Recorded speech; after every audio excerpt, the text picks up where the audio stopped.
Coming up on Mountain News this morning, the Hindman Settlement School is hosting the second annual Flood with Love event. And churches and organizations with a common goal gathered together in Pikeville for a Christ-centered conference. Dedicated to Eastern and Southern Kentucky, this is WYMT Mountain News this morning.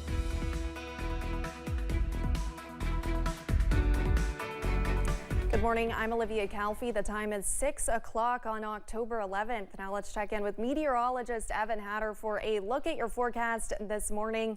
Evan, what's it looking like out there?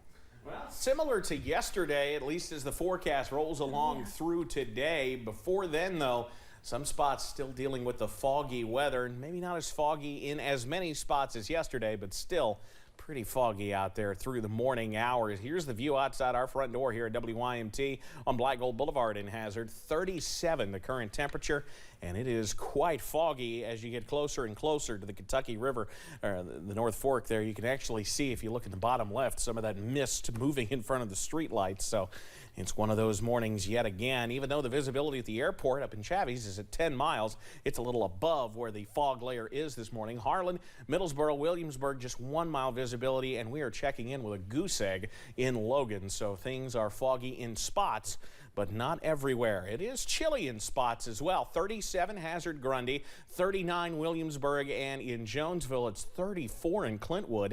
A lot of us, though, hanging around 40 or in the mid-40s as we work through the morning hours. Your forecast first, we're back to where we were yesterday, warming up into the upper 60s to near 70 for a daytime high, but we've got even warmer weather than that. Those details in a few minutes. Olivia?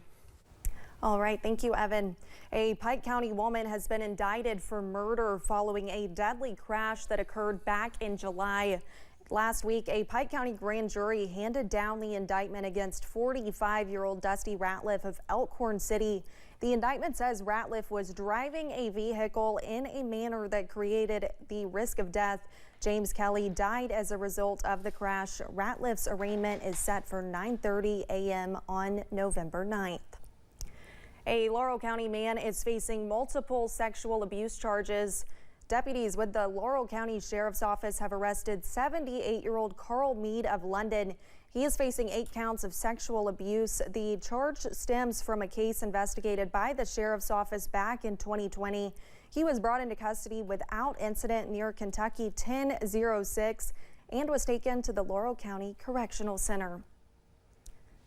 The family of a former Eastern Kentucky high school student is suing the school district, claiming racial slurs and violent threats were used against their child. The Lexington Herald Leader reports the family filed a federal lawsuit against the Paintsville School Board. The family claims their son endured months of bullying, including a violent event that caused permanent injuries. The incidents happened between August and December of last year. According to the U.S. Fire Administration, the fire death rate rose 14% between 2020 and 2021.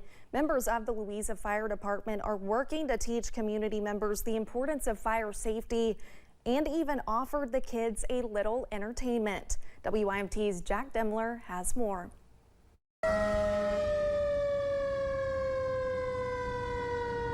Hundreds gathered to take free rides on a fire engine as a part of the National Fire Preparedness Week. We've been doing this for 25, 30 years now, and we continue doing that because the kids really love coming to the fire station and get fire hats and balloons and meet Sparky and get a ride on a fire truck, and I don't know of any place else that does that. Not only is National Fire Preparedness Week giving something back to the community members, but earlier today, 3 members of the Louisa Fire Department had a surprise of their own. Noah Burchett, Luke Wellman, and Anthony Caudle were awarded with a Medal of Valor for removing a man and a woman from a structure fire, an honor that caught them all off guard. No, it was a 100% surprise to me. We had no idea whatsoever. Absolutely no idea. Very nerve-wracking moment. And an experience that has brought a lesson. But there was no working smoke alarms. If there were smoke alarms, they'll know way in advance and give them time to get out. And having one in each room is what we always recommend and tell everybody. To save lives. It's not the fire that kills, it's the smoke that kills. teaching life-saving lessons in fun and unique ways. In Louisa, Jack Demler, WYMT Mountain News. The Louisa Fire Department is also going to kindergarten through 5th grade classes in the city to provide hands-on learning experiences. The National Highway and Traffic Safety Administration reports Kentucky has one of the worst weather conditions for drivers. Kentucky was placed as 7th in the nation for most dangerous weather for drivers. Rain presented the greatest risk for those drivers as it had the highest numbers of weather condition related crashes. The National Center for Environmental Health states more deaths occur because of flooding than any other extreme rain hazard. If you're approaching water on the roadway, unless you can see that it's very shallow, just turn around. Don't try to go through water. Even if you don't get swept away, you may do damage to your engine or your interior. As we approach the winter weather season, folks are encouraged to take extra precautions if forced to drive in snowy or icy weather. This Saturday, the second annual Flood with Love event. It is a festival to raise money for the Hindman Settlement School, which had severe damage from the July 2022 flood. Lexi Martin spoke with one of the organizers to hear about what they have planned.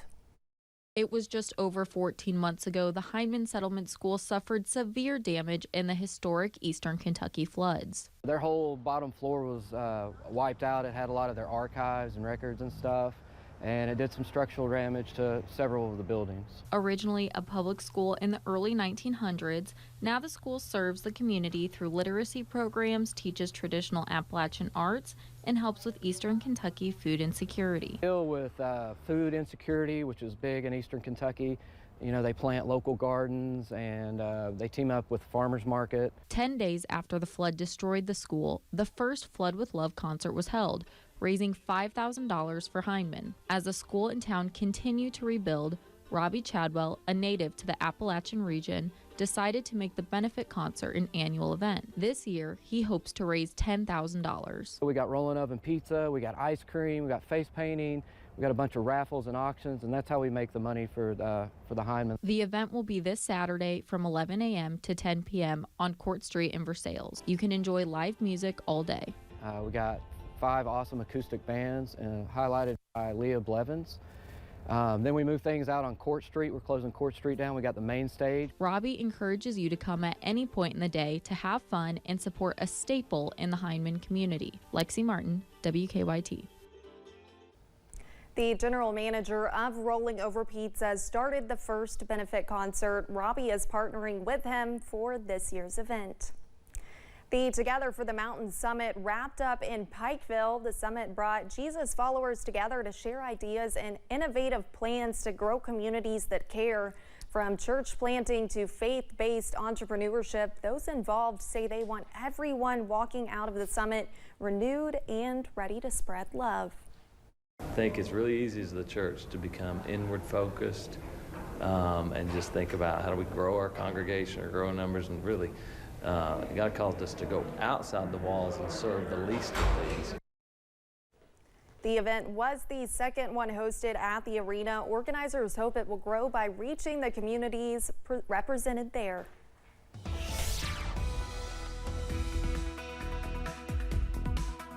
Well, fog layer a little higher than yesterday, but still dealing with it in many spots out there as we work through the morning. You can see that fog layer from our Buffalo Mountain camera here in Perry County.